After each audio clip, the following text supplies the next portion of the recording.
Okay, so hey guys, and today I'm back with another anime review, and this time I'm reviewing the seasons of Pokemon Diamond and Pearl, also known as Pokemon DP, which are of course Pokemon Diamond and Pearl Battle Dimension, Diamond and Pearl Galactic Battles, and Diamond and Pearl Sinnoh League Victors. So let's begin the review. Okay, so Brock stays as a companion in this region too, and thankfully it's the last region he stays in because he was really getting boring at this point. We needed a breath of fresh air, and him going away gave that fresh air a little bit to us. Dawn was pretty good, and her Pokemon contests were way better and way more interesting than May's contests. Sinnoh actually showed us the beauty of a Pokemon contest, unlike Hoenn, where they just portrayed contests as a few Pokemon dancing on the stage and fooling around. Dawn was actually one of the better companions till now, and she was way better than May and Misty. She actually felt like a real person and not a robot who is meant to act like the same way over and over again. I also like how she helps Ash from time to time, since that's what a companion should do. I really didn't like her cheering during the Pokemon League though. That was just straight up awful, and if they wanted to cheer, they should have cheered like Misty and Brock did during the Johto League, and not with those pink bushes of cringiness. Okay, so now let's talk about the rival of this region, Paul. Best rival ever.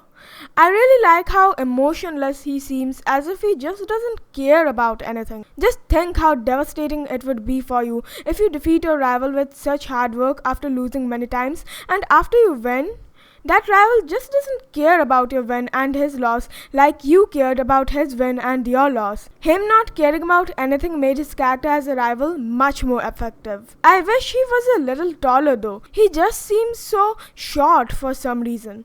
And why do so many people tell he has purple hair? His hair is clearly grey in color.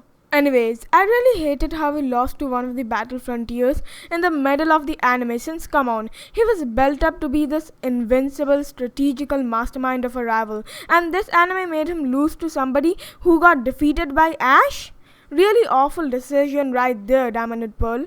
Also, this is the first rival who is as intelligent as Ash, and it's not only his attitude that makes him great, but also his strategies. His strategies are very similar to Ash's strategies, and he straight up copies Ash's strategy in the Pokemon League, and that's what makes Paul so overpowered. Paul is basically Ash if Ash only cared about power and didn't care about the feelings of Pokemon. There are also a few other rivals in this region, so let's talk about them. Barry was funny, and I absolutely loved his "I'm going to find you" dialogue, and I like how this anime used him in the Pokemon League to make Paul look more powerful. Nando is nice, I guess, but he's really forgettable. Conway's okay, but he really got to shine in the Dusknoir episode where that creepy little girl invited him to another dimension, which was presumably hell.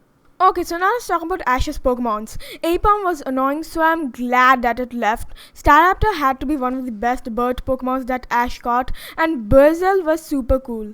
Torterra was also super annoying because it was heavy and couldn't do anything, and also because I hate Pokemon which have a design like Venusaur or Torterra and are heavy and have difficulty to even move. Gliscor was basically Charizard done right, and I would actually get emotional at Charizard's farewell if they made Charizard's character similar to Gliscor's character instead of making him a super annoying character. I know that I loved Ash Greninja's character arc, and I love XYZ way more than DP, but I will have to say that Infernape had the best character arc that any of Ash's Pokemon has ever had. The moment it defeats Paul's Electivire, absolute chills, absolute goosebumps, absolute awesomeness. Paul getting defeated by the very Chimchar he mistreated and abandoned was so ironic and poetic, and I loved it. Okay, so let's talk about Gible. I don't know why so many people like it because it sucks. It's basically an annoying Pokemon which has a hard time walking properly, forget battling. I wish it evolved into a Garchomp. How awesome would it be to see Ash's Garchomp and Cynthia's Garchomp clash? Okay, so now let's talk about the Pokemon League, and this league is probably my second favorite Pokemon League. I loved how it started with Ash vs Nando, and that's when we knew that this league was not here to fool around, and this league wouldn't start off with a battle with a random guy. I really liked Heracross's sleep talk in this match, since this match just reminded us that Heracross did know that move and prepared us for the sleep talk scene in the Tobias battle. Okay, so now let's talk about Paul versus Barry, the emotionless rival versus the bubbly rival filled with tons of energy. Of course, the main rival wins, but this was a fun battle nonetheless. It was still pretty scary to see how Paul's Magmota defeated Barry's Skarmory, his first Pokemon, with one shot. This battle really made Paul seem much more intimidating. It was absolutely amazing to see Conway and his annoying Shekel getting destroyed, but I was actually scared when he took out his Dusknoir, since I thought Ash's Noctowl was actually going to lose. Thankfully that didn't happen and we got to see the final battle between Paul and Ash. Paul's Aggron gets destroyed, but then his Gastrodon comes out and uses the same strategies that Ash had used against him in a previous battle in Lake Acuity. That means Paul knows that he's not an invincible god and even he has to learn from his rival, and that's what makes him so dangerous. He has an attitude, but he's not overconfident, always calm-minded and thinking of new strategies. Anyways, after Gastrodon gets knocked out, Paul's most effective and most powerful Pokemon comes to the field, Drapion.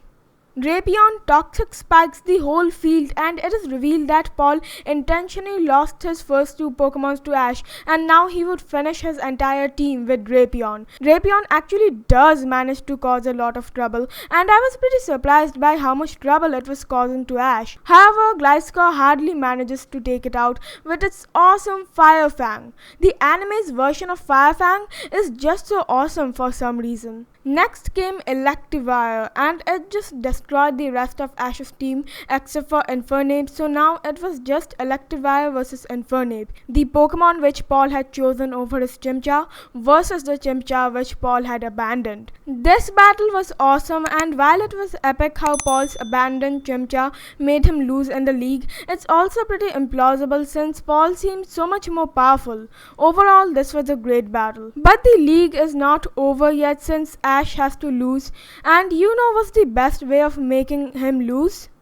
Making him lose to a trainer with a Darkrai and a Latios and presumably lots of other legendary Pokemon. Yeah, people may hate on Tobias because he brought legendaries, but if Ash was going to lose, why not make him lose in an epic legendary way? I really liked this battle, and I especially liked how Ash's Subtile defeated Darkrai. I still wish Darkrai just defeated Ash's entire team though, since I don't want to see one of my favorite Pokemons lose. Rating 8.5 out of 10. Best battle, Ash vs Paul. Okay, so yeah guys, and that was it for the video, and don't forget to like, comment, share and of course subscribe. And so yeah guys, bye.